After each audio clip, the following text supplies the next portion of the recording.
Okay, so let's try to do example 1. Okay, so let's read the question.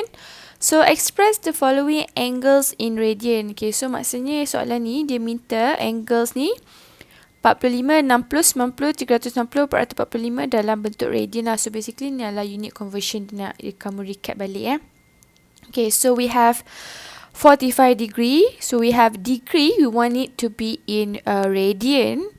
So radian, and then dia nak numerical values dan juga a fraction of pi. Okay, so ni Miss cuba buat contoh yang this one 45 first. So, okay, apakah hubungan antara degree dengan radian? So, I know that kat atasnya dia tuliskan 360 degree sama dengan 2 pi rad.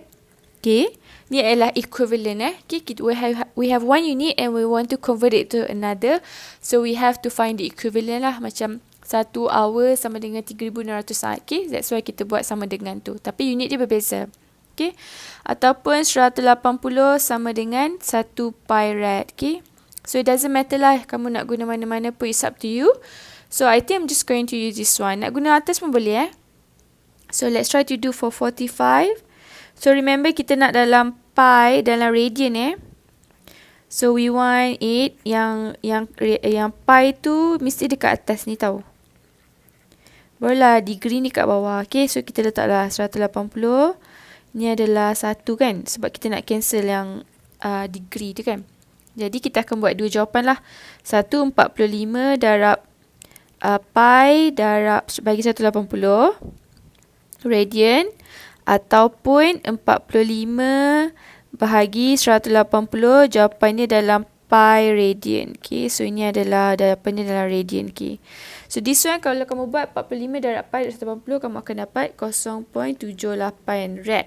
Maksudnya ini dalam numerical values lah. Tapi kalau as a fraction of pi kamu buatlah. Maksudnya kamu tak include yang pi ni kan. Kamu letak pi ni kat luar sebab nak ada dalam pi rad. Okay, so 45 bagi 180 you will get 0.25 pi rad. Okay, so that is how you do it lah. Okay, I'm just going to make 2 example lah because this one is very easy. Okay, let's say lah I want to make 60 pula kan. 60. Okay, so let's try to do that. So, kita akan buat dua jawapan lah. 60 darab dengan 1 pi rad over 180 because I want to cancel the degree kan. So, this one akan jadi 60 darab pi over 180. Jawapan kamu akan jadi radian je. Ataupun 60 bahagi 180 sama dengan pi radian. Okay, so this one you will get, I think, 1.05 rad. Kalau ni pula akan dapat 0.33 pi rad. Okay, so this one for 90, 360 and 445 you can do it on your own Okay, because this one is very simple. Okay, I don't want to lama-lama kat situ. Okay, so let's try to do example 2. Okay, so example 2 dia minta apa? Dia minta calculate the angular velocity. So remember angular velocity is omega. Okay, so dia minta apa yang ni? Dia minta the second hand, and then dia minta the minute hand, and then the hour hand. Okay, so what does it mean by that? Okay, right, so of a clock. Okay, so stay in radian per second. Okay, so Miss already draw a watch over here. Okay, so Miss will tell you what is second hand, minute hand and hour hand, and dia minta omega kan. Okay, so remember omega is angular displacement over time kan. Okay, tapi kita tahu untuk dia pusing dalam satu putaran yang lengkap, okay, dia mestilah dia bergerak dalam 2 pi kan, sebab one complete oscillation 2 pi, and then kita akan bahagi dengan period, iaitu time. This is time, tapi kita gantikan dengan periods, iaitu time to complete one oscillation. So ngamkan pi kita buat 2 pi, iaitu satu pusingan lengkap, and then period pun kita buat time taken to complete one oscillation. So we have another formula over here lah. Okay, so we are going to use this formula. Okay, why do I use this formula? Why do I emphasize on 2 pi? Because Miss want the angular velocity bila dia complete one oscillation over here kan. Okay, So Miss kena guna 2 pi kat sini. Okay, and then Miss nak tahu apa dia punya time. Okay, kita tengok the second hand. Second hand tu merujuk pada jam second. Okay, kita tahu dalam 1 saat ada 61 apa tu? Dalam 1 minit ada 60 saat. Okay, tengok. Okay, contohlah kat sini dalam jam kan kita ada jam untuk apa tu? Ni jam yang bagi tahu jam berapa. Ini minit. Yang ni yang bagi tahu minit ke berapa, ini bagi tahu saat ke berapa. Okey. So kat sini kita ada untuk dia pusingan lengkap ni, dia ambil masa 60 saat. Okey. So Miss buat pen kecil sikit lah. 60 saat. Untuk dia pusingan lengkap ni 2 pi ni dia ambil masa 60 minit. Okey.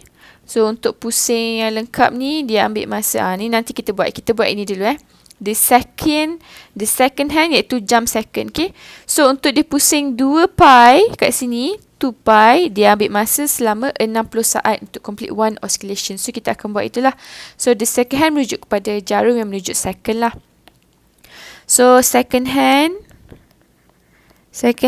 tu jarum tahu, second tu merujuk pada jarum. Okay, so 1 minit ada 60 saat. So untuk dia pusing satu pusingan lengkap tu 2 pi tu dia ambil masa dalam 60 saat. Jadi angular velocity adalah 0.105 radian s negative 1. Okay, so betul lah dalam radian s negative 1. Okay, so kita tengok pula untuk di minute hand. Okay, minute hand ni untuk dia pusing 2 pi ni dia ambil masa 60 minit.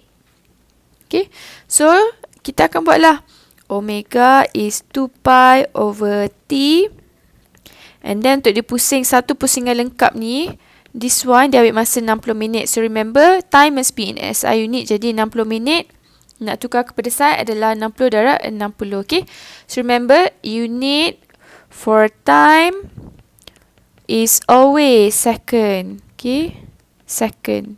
Okay, so this one you get your omega to be, I think, 1.75 times 10 to the power of negative 3 radian s negative 1. Okay, so kita akan buat di hour end. Hour hand pula. Okay, so kamu tengok hour end merujuk kepada jarum ni kan.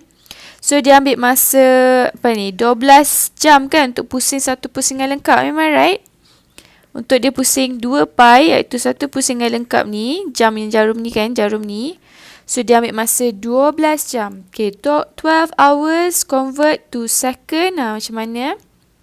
So this one is 2 pi over 12. Okay, 1 jam ada 60 minit.